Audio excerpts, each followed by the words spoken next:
Hey everyone, we are talking about something very, very controversial today, and that is peptides.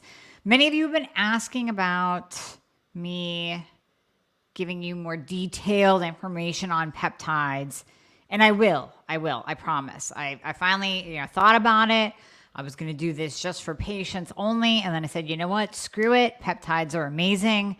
Everyone needs to know about them. So this is your peptide episode.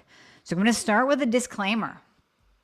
Peptides are mostly illegal in the United States unless they are used for research purposes only. And I'm using air quotes there. The reason being is because, well, number one, peptides are natural. They are sequences of amino acids, and I'll give you a better description here in a moment. They are sequences of amino acids and therefore cannot be patented. You're not going to find this on Google, right? They can't be patented and they cannot be made into a drug by a drug manufacturer.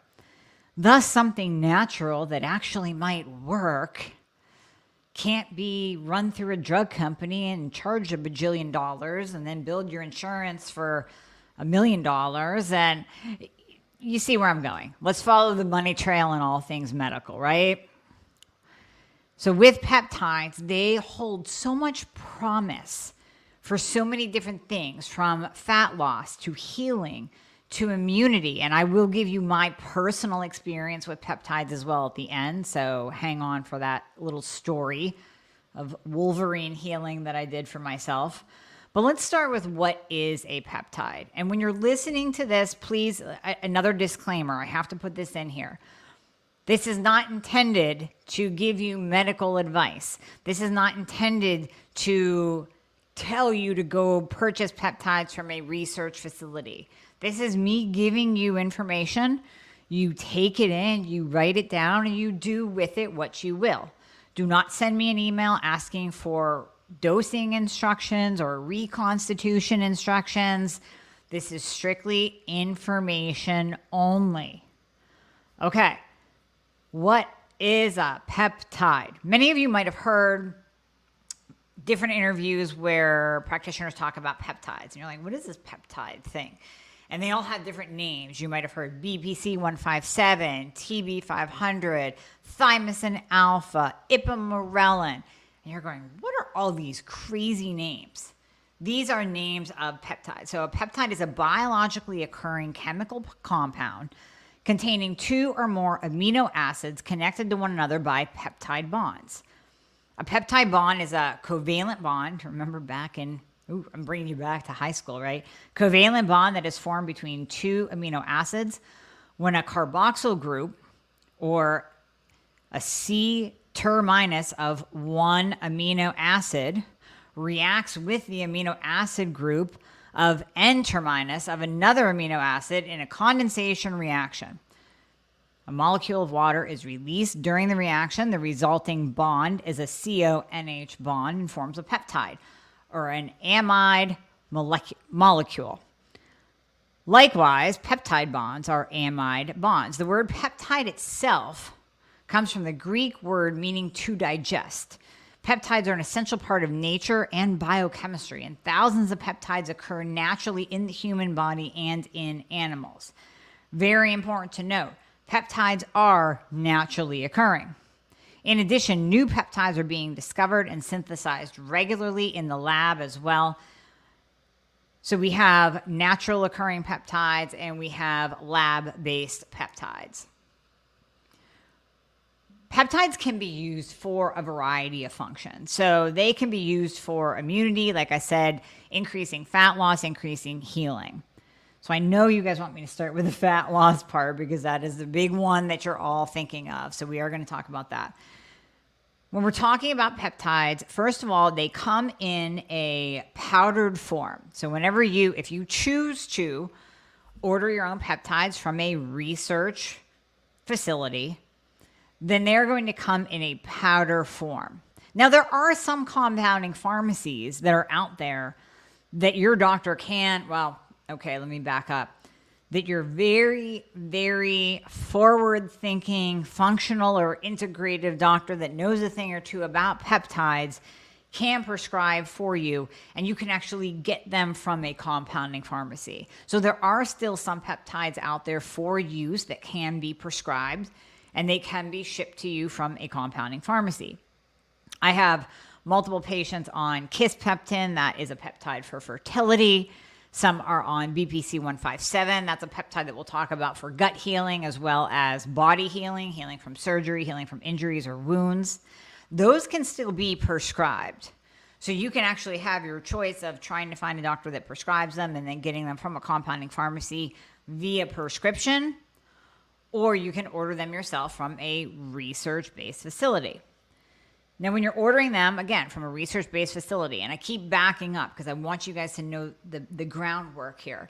It's going to come in that powdered form. You have to get bacteriostatic water or sterile water in order to reconstitute it. So whenever I say reconstitute, it means putting the water into the peptide and making it into a liquid formula. Peptides are injected. So right there, I know I'm going to lose some of you because you're going to be like, I don't want to inject anything. I'm scared of needles. Most peptides, now BPC-157 does come in a capsule form, but most peptides need to be injected just simply for their delivery. Because if you do take it orally, they're going to be broken down and rendered useless pretty much. So when we're talking about injecting peptides, we're talking about using an insulin needle, a teeny tiny little insulin needle, and you're injecting subcutaneously, meaning you're grabbing a big old ball of fat somewhere on your body and you're putting the needle into it, injecting subcutaneously. So you're injecting underneath the skin into fat. So you don't have to do an IM injection. You don't have to do an intramuscular injection. Many of you, maybe you've shot yourself up with B12 or testosterone intramuscularly. It kind of is a pain in the ass to do, and it hurts a little bit. You got to get up some courage to jam that needle into your muscle, right? But doing things sub-Q, using an insulin syringe, easy breezy, right into your fat.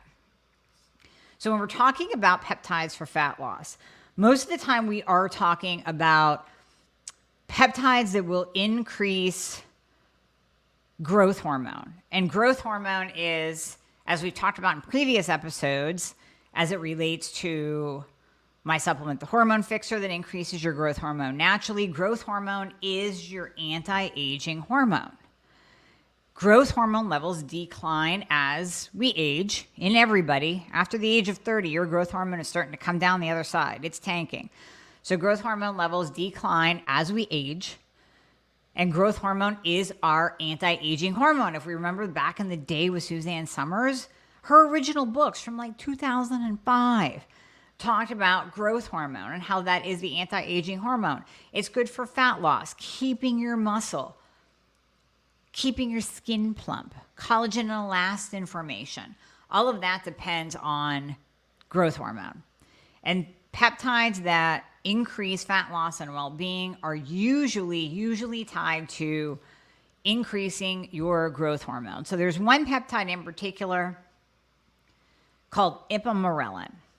And this particular peptide, it belongs to a class known as growth hormone releasing peptides. So these are your GHRPs, growth hormone releasing peptide. And I'm going to talk about GHRP2 and 6 here in a second as well. So ipamorelin is naturally occurring, and it's not, when you're talking about a growth hormone releasing peptide, it's stimulating your own body. It's stimulating your pituitary to release more growth hormone. So in the bodybuilding circles, in the let's say pro athlete circles, you might hear about certain athletes being busted for the use of growth hormone. That is exogenous growth hormone, true growth hormone that they are injecting into their body to change their own levels of growth hormone. A growth hormone releasing peptide is just stimulating your body to release its own growth hormone. So a GHRP, ipamorelin, doesn't have those same side effects as if you were to actually use endogenous growth hormone. Side effects with increased GH that you'll see in definitely the pro bodybuilding community, a little bit in the pro athlete community, you can start to see their bellies start to push out. So even a pro bodybuilder will have a six-pack on stage, right? Be ripped to shreds, stacked, muscular, and you might see their belly looks like a turtle because it's pushing out, but yet you still see the definition of that six-pack or eight-pack or whatever they have. That's growth hormone actually increasing the size of your organs. Now, I don't want you to be scared. We're talking about large amounts of growth hormone given over time, not really following the normal growth hormone secretion curve that our bodies have. So this is an excessive amount of growth hormone being taken in endogenously on top of the growth hormone that they already are producing.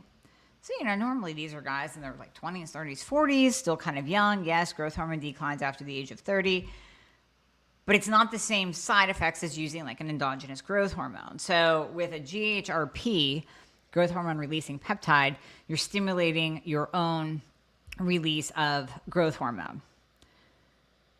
The other thing that endogenous growth hormone does is it can release cortisol and prolactin. Now, we don't want to release cortisol because many of you are running with high cortisol, and that's the last thing you want is increase cortisol when you're trying to have a really nice thyroid function, right? Really good thyroid function. We don't want that. So we want the proper amount of growth hormone being released to increase your metabolism and increase lipolysis or fat burning. Growth hormone also, like I mentioned earlier, it helps with your skin. It helps with deep sleep. So that's why a lot of you are experiencing better sleep on my hormone fixer supplement because of that increase in growth hormone naturally that gets you into a deeper REM state of sleep. And with deeper sleep, we see better repair and healing. We see better regulation of our insulin and blood sugar. So those of you who are insulin resistant, you want that deeper sleep in order to balance out your growth hormone or your blood sugar and your insulin so that you're not a fat storage machine all the time. So deep sleep equals weight loss. And you get deeper sleep with an increased release of your own growth hormone. Now, the normal dosing schedule for any of these growth hormone releasing peptides that we're talking about, whether it's ipamorelin, whether it's ipamorelin with CJC 1295, that's another combination. I really just like ipamorelin for males and females. And if we're talking about GHRP2 or GHRP6, the dosing is usually given right before bed on an empty stomach. Because growth hormone peptides, GHRPs, they don't increase your insulin, but if you take it and then you eat, it really is kind of working with that. It's being canceled out. So the food that you eat will cause an insulin secretion from your pancreas, and that high insulin will essentially cancel out the growth hormone. So we want low insulin levels and high growth hormone levels. That's the same thing as after exercise. That's why I tell you sometimes wait like a half an hour, an hour after you work out. Ride that high growth hormone that you get naturally after lifting heavy shit at the gym. Ride that growth hormone because as soon as you eat, boom, growth hormone goes down. So you want to be in a fasted state. You want to take this right before bed. And like I said, I am not going to tell you how to reconstitute it. There are peptide calculators out there that you can figure this out on your own. But the normal dose is really around 100 to 200 micrograms daily at night. So this is taken at night before bed. And when you do this, you will notice fat loss, deeper sleep, improved skin, improved recovery. We can also use ipamorelin in a recovery stack. So we're going to be moving on to that too. Recovering from an injury, a wound, surgery, sickness, you can absolutely use ipamorelin or any of the GHRPs in a recovery stack as well, just simply because of that increased growth hormone. Okay, ipamorelin's effect on growth hormone. It does not affect prolactin or cortisol. We talked about that. You can use it. Some people will use it with CJC 1295. This is a growth hormone releasing hormone. So this is a GHRP GHRH, growth hormone releasing hormone. So CJC 1295 is sometimes paired up with ipamorelin, but we see the same effects with ipamorelin. So if you have a peptide at home and you've been looking at it, you're like, I read somewhere that this ipamorelin and CJC 1295 really go good together, you can still use that. But if you're ordering for the first time, I would just get ipamorelin. And you always want to take 2 days off. So you go 5 days on and then 2 days off. You want to run this for about 2 months and then take a break. So then absolutely take a break, take about a month off as a break from any kind. This is for any peptide. You always want to cycle them through. Now, tesamorelin is actually FDA approved, believe it or not, because they use it in HIV patients for the treatment of lipodystrophy or abdominal adiposity. So it reduces that visceral abdominal fat, and it can lower triglycerides. Tesamorelin is a little bit tougher to get. It's a lot tougher to get. But tesamorelin is absolutely a fantastic peptide for fat loss. It's a bit more expensive if you can even find it. And that kind of dosing, you want to go about 1 milligrams once or twice a day. So if you're doing twice a day, you can do an AM dosing right before you work out. I tend to like AM dosing better than PM because, as many of you know, I'm a Netflix snacker. So at night, my wind down time is to watch some movies or series on Netflix, and I like to have my snack then. I would rather fast in the morning, just naturally. If I'm listening to my body's signals, I'm fasting in the morning naturally. So I do better dosing any of my peptides in the morning because I always have an empty stomach then. Whereas before bed, I know, do as I say, not as I do. I tell you, stop eating like an hour or two before bed, but sometimes I'm eating up to an hour before bed, and then I get really tired, and then I go to bed, and ultimately I forget to dose myself in the evening. So you can dose it in the morning if that is also a problem for you. And in peptides like tesamorelin, you can dose it AM and PM. But again, 90 minutes, no food, fasted. You can do cardio after, but I don't want you drinking coffee after because that can raise your insulin and then render that peptide ineffective, totally ineffective. Okay, so we're talking about IPA, we're talking about TESA, back to that CJC, and sometimes you'll see CJC 1295 with DAC or without DAC. That's DAC, DAC. And that's a long-acting version of a GHRH, a growth hormone-releasing hormone. Now, this has a half-life of up to 8 days. That doesn't mean that you want to use it once every 8 days. You want to use it just similarly like you would use ipamorelin or tesamorelin. You want to use it once a day. The problem with it having a half-life of 8 days when it's combined with the CJC is now you're starting to build upon itself. And now you're risking the shutdown of your body's own natural production. So even with growth hormone, like real endogenous growth hormone, that is one of the potential side effects. One of the things you have to be aware of is that when you are using it, you can shut down your body's natural production. Very similarly to when we're talking about thyroid hormone. When we're talking, I get this question all the time too. If I start taking thyroid medication, will I shut down my body's own production? Well, yes, maybe, but your body's not producing enough anyways. Your body isn't producing enough. If we're talking about the thyroid, your body's not producing enough T4 and T3 anyway, so we might as well substitute with some. And we might as well replace hormones that are no longer being properly made. So the same thing, if we start using growth hormone, exogenous, real growth hormone, then yes, you will shut down your body's own production of it, and you will have to continue using it long term. The nice thing about GHRPs, they don't shut down that natural production. They don't have that negative feedback loop associated with it. Some do say that CJC 1295 does, and some say that it only stimulates the body's exogenous growth hormone, so there's no risk of shutdown. I say you do a little bit of research on your own. I would personally stick with ipamorelin. Now, one thing that you can see with any of these any of these growth hormone releasing hormones or growth hormone releasing peptides is improved muscle strength too. So muscle gain, increased strength, which of course correlates to fat loss. Because again, I'm going back to my hormone fixer. The hormone fixer raises your testosterone, which is your get shit done hormone. It's going to give you more motivation. It's going to give you deeper sleep. It raises your growth hormone. It helps with fat loss. It helps balance insulin. So very similar to what these peptides do, or specifically the growth hormone peptides. You are building muscle, which is more metabolically active. So in the long run, that is going to help you burn more body fat. Anytime that we increase our metabolism, whether it's through optimizing our thyroid, increasing testosterone, using peptides, using supplements, we are looking at short-term and long-term gains.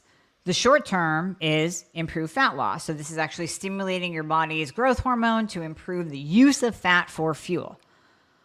And in the long run, we're looking at building muscle, building endurance, building strength to where then you are kind of walking around with a better metabolism. You're more metabolically active. You're more metabolically efficient overall. Now, this does not mean that you can take peptides and sit on the couch and eat bonbons. You have to get your ass to the gym. You can't grow muscle by thinking about it, although I think there is a study out there. It's that whole like mind-body connection thing where guys actually thought about doing a bicep curl and their biceps grew. I don't know. Perhaps. But I would like you to get your butt off the couch and get to the gym so that you actually can lift heavy weights to grow that sexy lean muscle and get the most out of everything that you're doing. Because if you're spending it, listen, peptides aren't cheap. They are not cheap. So if you're going to be spending the money, you have to do the lifestyle things that accompany it. Just like I said, the peptides for fat loss have to be on an empty stomach. They have to be taken before bed or in the morning, before your cardio. On an empty stomach, not coffee. Coffee will increase your insulin. That's the last thing you want is increased insulin when you're trying to be in a fasted state, because then you're no longer in a fasted state. So these peptides have to be done in conjunction with lifestyle changes. You can't take a growth hormone peptide and then not sleep. You can't take a growth hormone peptide and stay up till 2 a.m. You just can't do it. You're not going to get the benefits. You can't take a growth hormone releasing peptide and sit on your ass and not lift. It has to be all together. So the other two that really deserve mention, and they're kind of considered old school, but yet not, is your Ghrp6 and Ghrp2. Now, you don't want Ghrp6 because that actually can contribute to insulin resistance. That's the problem. That was a really old school peptide. It kind of went by the wayside. You can still find it, but it's a little bit tougher to find because it's just not used that much. So the manufacturing isn't on par with things like ipamorelin, tesamorelin, and Ghrp2. So Ghrp2 came after Ghrp6. Remember, GHRP, growth hormone releasing peptide. And Ghrp2 also has some really potential potent fat loss effects. I've tried it, and I truly did notice. I swear to God, I really did notice a decrease in fat loss. A friend of mine tried it, and she's who really kind of got me onto GHRPs, like the GHRP2, because I kind of pushed it aside. It was big around like maybe 10 years ago, maybe a little bit longer.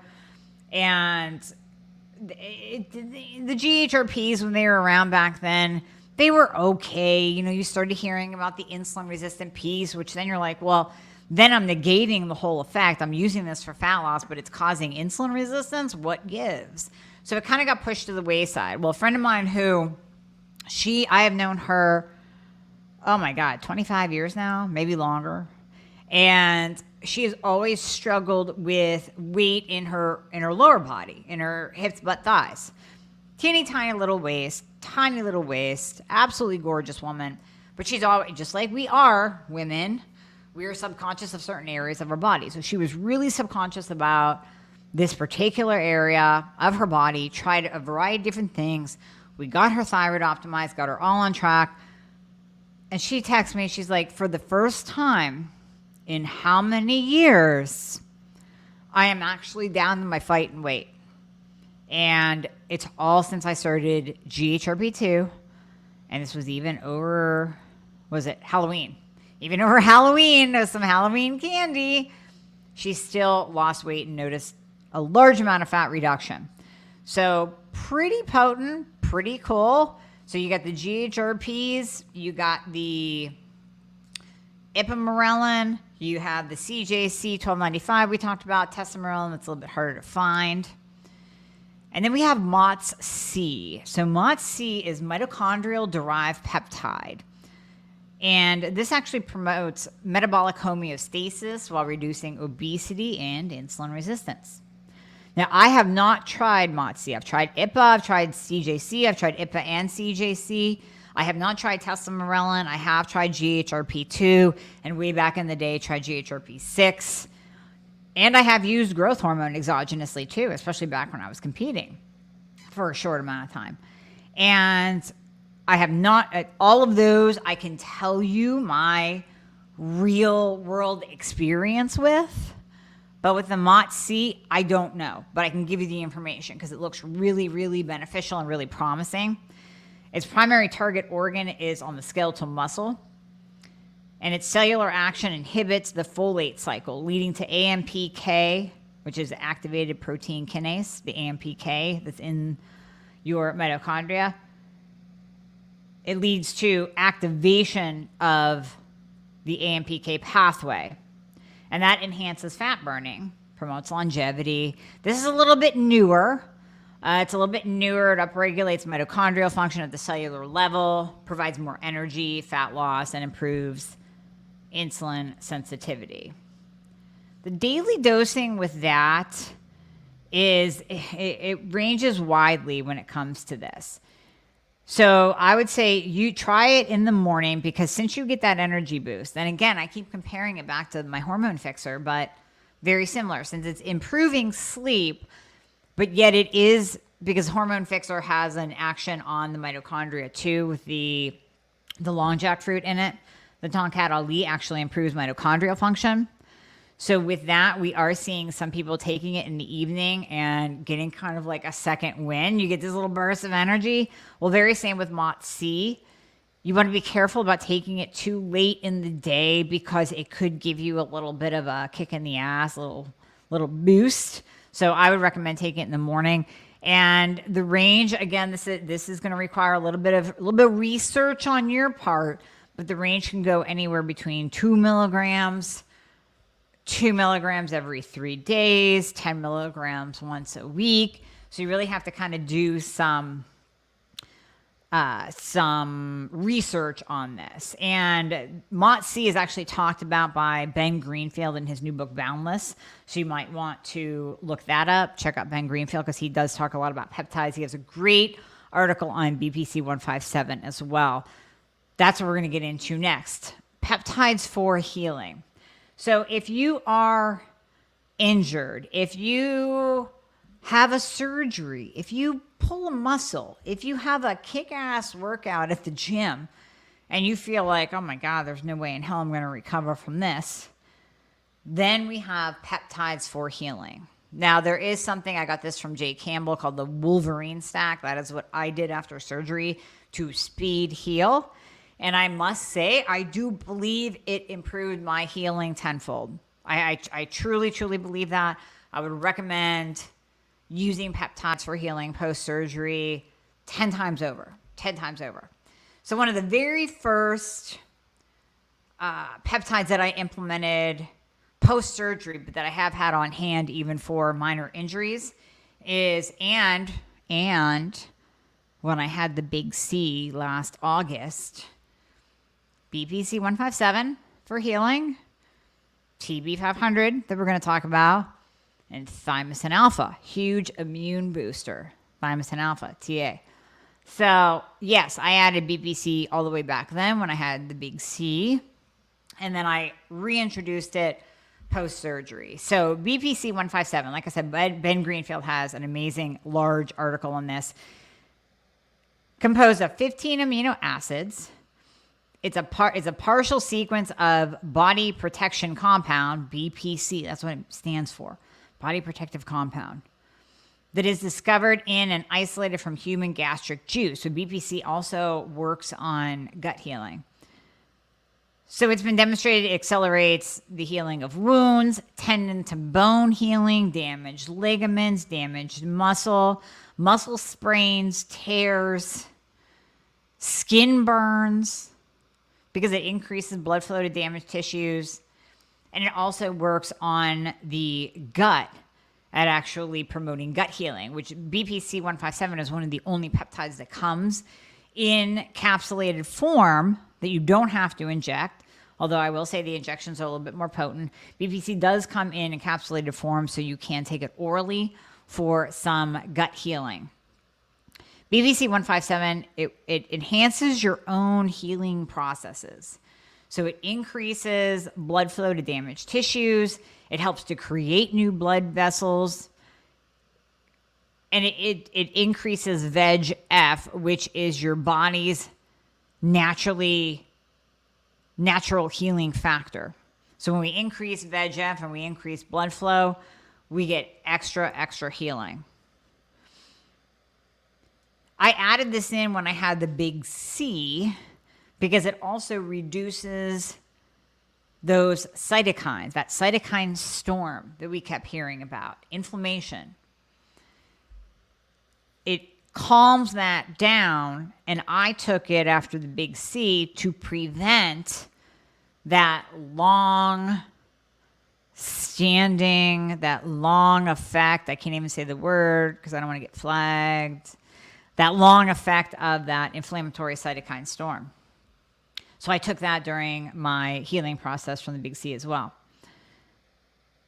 So primary benefit of BPC 157, we talked about tissue, sprains, strains, ligament tears, broken bones, protection against organs, prevention of gastric ulcers, and then it combats leaky gut, IBF, gastrointestinal cramps, and even all the way to Crohn's disease. BPC can be dosed in a variety of different ways. So some of these peptides, you do want to nail the dosing. You actually want to really do your research, use a peptide calculator, look how much bacteriostatic water you need to reconstitute it, look how far to pull back on your insulin syringe to get the correct dose. And then some you really can't F up. So something like thymosin alpha, you can take the whole damn bottle. You could reconstitute that with 1 ml of bacteriostatic water because you don't want to be injecting 3 milliliters of water into your body if you don't have to. So you can reconstitute that with 1 ml and inject the whole damn thing for that immune system kick. Again, disclaimer, check with your doctor before administration of any kind of peptides based on your own healing, on your own health condition. Always ask your doctor, check with your pharmacist. This is not intended to diagnose or treat or give any kind of medical advice. I have to say that over and over again. I am giving you my own experience with peptides, right? Right. So let me phrase this differently. I reconstituted thymosin alpha with 1 milliliter of bacteriostatic water and injected the whole damn thing because I wanted an immune system boost when I found out I had the big C. Now, I also do this before and after trips. So at the end of June, I'm going to a mastermind retreat. In the beginning of July, I'll be at KetoCon. So yeah, I'm going to boost my immune system as much as I possibly can to protect myself from all that garbage recirculated air on the plane. So I will be taking thymosin alpha, and I'm going to throw in some BPC.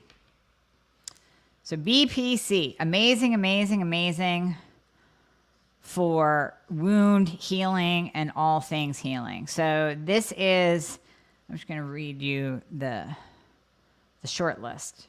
It's a long list. So we said muscle tears, bone to tendon healing, ligament healing, gut ulcers, Crohn's disease, has a general anti-inflammatory action, reduces reactive oxygen species. Gosh, say that 5 times fast. It reduces those ROSs.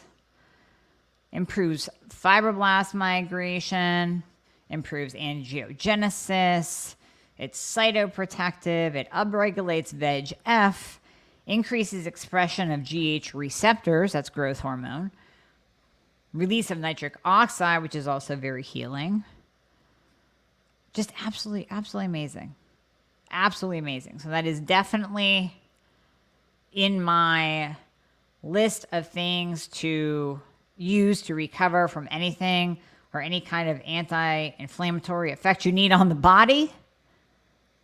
You can use BBC 157. So I talked about thymosin alpha, so I might as well talk about that next. Thymosin alpha is a 28 amino acid peptide that's naturally produced in the thymus gland. First discovered in 1972. How about that? So, what is it? Ancestral supplements. You see me post about them all the time. I love them. I even give their stuff to my dog. So I have a big old bottle of thymus gland from Ancestral too. So I will pair that up with thymosin alpha. 100%. I will pair that up with it to strengthen my immune system. So TA1 increases the production of cytotoxic, I can't talk today, which is not good for a live and a podcast. Patty, just edit that part out. Cytotoxic T cells. Those are your bad boys that go out and they fight. They fight the disease coming in. They fight the viruses. They fight the bacteria. Thymosin alpha is actually also successfully used to treat hepatitis C, hepatitis B, different melanomas. I mean, this thing is amazing. And I've also heard of some guys talking about having a bottle of thymosin alpha always, always, always in the fridge. If you induce this, if you administer this after a stroke, like as fast as you can, after any kind of stroke or heart attack, any kind of cardiac event. I mean, I know logically, right, if your friend or your spouse or loved one drops from a cardiac arrest, they're going to be at the hospital. You're not going to go to your fridge and be like, wait a minute, Bob, while I go get some thymosin alpha. But you can administer that after either one of those events, and it has a immediate protective effect.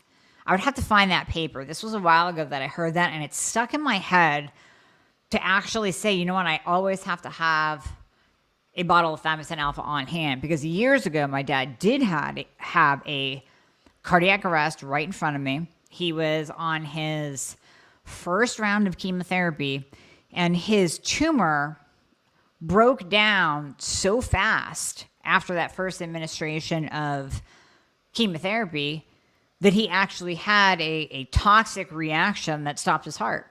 And I mean, this is a side story. If you want a little bit of a faith boost, I was there. I was actually dressed to go to yoga that morning, and I got a call from him, and he said, you got to come over. I'm feeling a little bit weird. I'm like, okay, I'll go over. And a little voice had said, don't go to yoga. So yoga was at 9. His call was at 9:05. And I was fully dressed for yoga. So I go over to my dad's house. He's like, yeah, I don't know. I'm having some chest pains. This is a total side story. Nothing to do with peptides. Although I'm going to bring it in. I'm having chest pains. And I'm like, well, he's like, should we call the ambulance? I'm like, yeah, that's going to be a good idea. He goes, hold on. I'm going to go to the bathroom first. And he walks back to the bathroom, and I hear a bam. My chest is I'm having rapid heart rate telling you guys a story. And I have my phone in my hand. I dial 911. I went back. I see him on the floor. I started doing CPR. And if any of you have been trained in CPR one time, you will remember it when you have to save a life. Don't worry. So I'm doing CPR. I'm literally seeing my dad pass away in front of me. CPR saved his life. Paramedics saved his life. And he was in the hospital in what do they call it? Like a brought on coma. And the ER doc, who was amazing, I still see him at the gym, love him to death. Kudos to you, Carlos. Came in and he was like, I don't know whether we don't know what his brain function is going to be when he comes out of this. We really don't know. And I believe through prayer, he came out of it the next day, was totally fine, writing on a paper, like, what happened? Because you lose your memory. But totally digress. I completely digress. I would 100% have injected him with thymosin alpha for better heart protection. Now, he's fine. He's fine. He's totally fine. He does not have any heart conditions. And that's a longer story. They did put a defibrillator in, then he got infected. They took it out, but we're thankful for the infection. That was a blessing too, because he really didn't need a defibrillator. This all happened because of that toxic storm that occurred from breakdown of the tumor. But I would have injected him with thymosin alpha, 100% for better protection. Thymosin beta, it's thymosin beta 4, but you also might hear it as TB500 or see it as TB500 on a website. Thymosin beta 4 is also in that stack, that Wolverine healing stack. Now, would I have used also BPC 157 and TB500 with my dad? Yes. Yes, absolutely. And actually, now that I'm seeing it, I should give him some TB500 because he has ankle issues. And I'm wondering if it would help him because TB500 has a bigger impact on bone healing. Now, that's not to say you leave it out. I still put it in for muscle and tissue repair healing. But TB500 has a really powerful effect if you had any kind of bone injury. A broken bone, a fusion, spinal surgery, ankle surgery. But it still does help with wound repair. Still helps. So TB500 is the synthetic version of thymosin beta 4. They're used interchangeably. Name-wise, it's a naturally occurring peptide found in almost every tissue in the human body. And the only difference is that thymosin beta 4 is produced in the thymus gland. Thymus, ancestral supplements, the thymus gland, all immune system. And TB500 is produced in a lab, but it's actually very, very hard to find thymosin beta 4. I know many of you are going, well, I want that one that's naturally produced. I get it, but you're probably not going to find a bottle of thymosin beta 4. You're going to purchase the TB500 structure, the TB500 peptide. So these peptides speed up the process through which actin builds cells in the body. Actin is a protein responsible for the action and formation of most of the cells in our bodies, including injured tissue and bone. Bone. Now, ladies, TB500 also helps with hair. So it speeds up hair growth. It has been said to help with hair loss, although I have not seen studies on this. Reduces joint inflammation. It's antimicrobial, anti-inflammatory. So yes, I am going to use this before I go on 2 trips because I don't want to miss you guys at KetoCon. I want to be there. I'm speaking. I want to meet you all. You have to come listen. So I don't want to be sick. So I am going to add in BPC 157 and TB500 to my regimen coming up very soon. I like to start about a week or 2 before a big trip or before travel. And then, of course, immediately after surgery.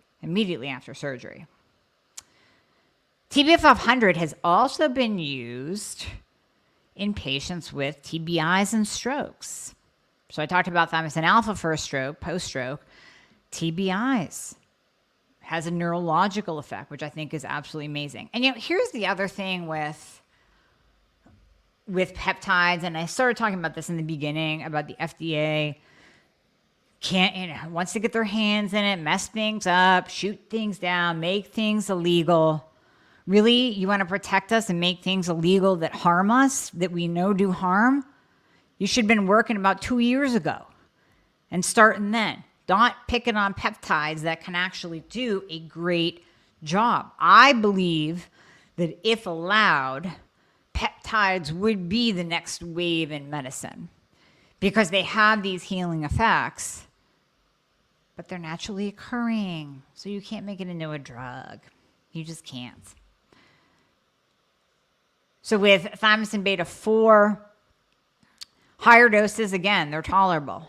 They're totally tolerable. If I had a really bad injury, especially of bone, if I had a TBI, especially right after a concussion or a TBI, I would do a higher dose of the thymosin beta 4, 1.2 grams, 300 micrograms would be good for once a day. What did I take? I think my healing stack was, I split dose the BPC. I took the BPC twice a day. And then I took the thymosin beta once a day. And thymosin beta, actually, you don't need it for that long. And you can go every other day for like a non-injury, kind of just general anti-inflammatory or maintenance for a TBI kind of thing. You could do that ongoing every other day, but I would pound it hard in the beginning after an injury and go once a day for that. Now, last thing I'll talk about, I'll just wrap it all up together with immune peptides. I already talked about thymosin alpha 1. So we stack that for immunity with TB500. I talked about that as well. And, TB500, I mentioned thymosin alpha post-heart attack. TB500 can protect heart tissue after the big C or after the CV. We're seeing a lot of myocardial infarction, myocarditis. TB500 can be kick butt for that. Antiviral, did I mention antiviral? And it suppresses the production of the inflammatory IL-8 and TNF-alpha, which is tumor necrosis factor alpha. So many benefits with these peptides. It is just bananas. So those are what you can use for healing, you can also use for immunity. And then it is worthy to note the GHKCU. I was talking about GHKCU, copper peptide, and C60 being amazing for your skin. So C60 Purple Power, that link is on my website under my favorite things. Love that, love that, love that. I downed pretty much a bottle of that in a week post-surgery, and that is fantastic for hair growth. It's also really good for your skin. And then the GHKCU from Asir Custom, that's a great skin serum. Also, it can be applied to your scalp for hair growth, hair regrowth, hair strengthening. So GHKCU peptide can also be injected. So that's another peptide that you can get from a research site and reconstitute it and inject it for better skin and hair. And I also use that in my recovery too, because of the tissue healing and skin repair. It also stimulates collagen production, collagen and elastin. Now, I know you're sitting there thinking, where can I get these peptides? So I'm going to tell you, you have to get them from a research facility. My two favorite ones, and I will let you do more research, and perhaps I'll put out more information on this on my website, or not, well, probably not my website, but on Facebook, maybe? See, this is a very touchy subject. We have to walk around it because the FDA says no, and then the biohacking community says yes, and then you have doctors prescribing some peptides, but not all peptides, because you can't prescribe these peptides over here because we deem them able to be put into a drug, so God forbid you do that. But you can prescribe these peptides over here. So where I purchase, that's how I'll phrase it. This is where I purchase my peptides. I go to Peptide Sciences or Limitless Life Nootropics. Those are two well recommended by many of my biohacking colleagues and peeps. These are the two sites where they go. And when you go to these sites, you can read more about the individual peptide. And many of them actually offer citations or research articles that you can go and look up that particular claim or that particular study that's been done on that peptide. So that is, wow, the peptide episode. I know you guys have been dying for this. I've been trying to figure out how to bring this to you. This touchy subject matter, one where I'm not getting taken down. I didn't tell anybody to do anything. I just told you my experience and what I use, right? Right. So feel free to let me know your experience. Find me on all the socials. Find me on Facebook, Instagram, YouTube. Subscribe to the YouTube channel because then you get all the new stuff that pop up.